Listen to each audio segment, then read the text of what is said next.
आदरणीय वंदनीय संत समाज, सत्संग प्रेमी सज्जनों, माताएं बहनें,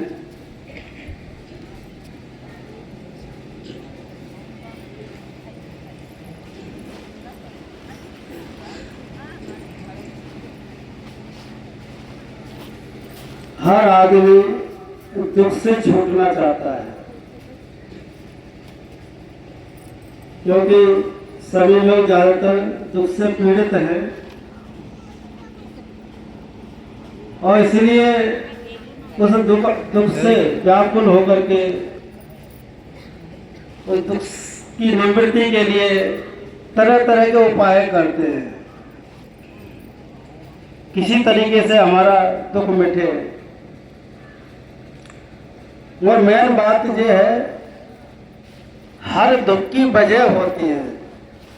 दुख ऐसे नहीं होता, दुख की वजह होती है, उसके कारण होते हैं। जब तक हम उस कारण को नहीं ढूंढेंगे तब तक हम दुख मिटा नहीं पाएंगे। जिस तरीके से शरीर के अंदर कोई बीमारी हो जाती है, ये उससे हम पीड़ित रहते हैं, तो हमें किसी डॉक्टर के पास जाना होता है। और जो डॉक्टर, जो अच्छे डॉक्टर होते हैं, स्पेशलिस्ट जो डॉक्टर होते हैं, ये जानकारी प्राप्त करते हैं कि आखिर इस व्यक्ति को किस वजह से पीड़ा हो रही है, कौन सी बीमारी है, उसका वो पता लगाते हैं। उस बीमारी का जब टेस्ट के द्वारा पता चल जाता है तो ट्रीटमेंट करना सरल हो जाता है, सीधा हो जाता है। उसमें कोई तुक्का मानना नहीं होता, क्योंकि वजह जान ली उन्होंने और वजह का फिर निवारण करने के लिए दवाई देते हैं। इसी प्रकार से हमारे जीवन में दुख है तो दुख की वजह जरूर होगी। हम वजह को ढूंढना ही नहीं चाहते, इसीलिए हमारा दुख दूर नहीं होता है। बीमारी कुछ और होती है तो हम सतु कबीर साहब ने कहा, जाको सतगुरु नाम मिला व्याकुल धाम दुष दाय, आंख न सूझे बाबरा घर घर घोर होता है।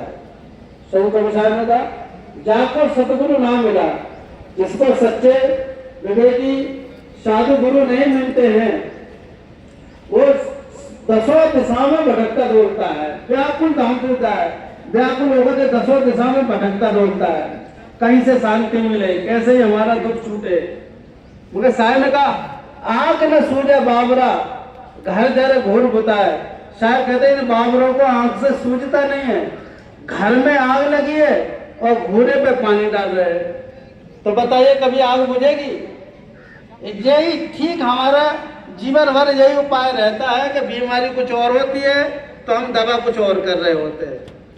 अरे पहले तो आपको हमें दुखों के कारण क्या है उसका पता लगाना चाहिए, और दुखों का कारणों का पता लगा करके फिर उसको निवारण करना चाहिए, फिर दुख रहित अवस्था वैसे ही हो जाएगी। मगर हमें क्या, कोई भी कह दे बस उसके अनुसार चलना शुरू कर देते हैं।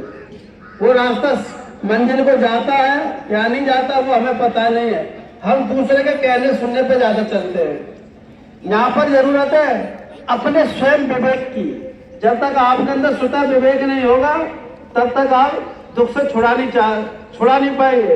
कभी साहब कहे, कबीर ते वांचिए जाके हृदय विवेक। सदु कभी साहब कहते कि वही बच सकेगा जिसके हृदय में विवेक होगा। विवेक का मतलब है यथार्थ वस्तु का बोध होना, जो चीज जैसी है उसको आप ऐसा ही जानकारी रखने का नाम है विवेक। यदि हमें वस्तु कैसी है और हम उसको जान कैसे ही रहे तो हमारा दुख छूटने वाला नहीं है। उसको जैसा है उसको वैसे ही जाने। तो हमारे दुखों के जो कारण है उसको उसी तरीके से आप जानोगे तो आप दुख से छूट सकते हो।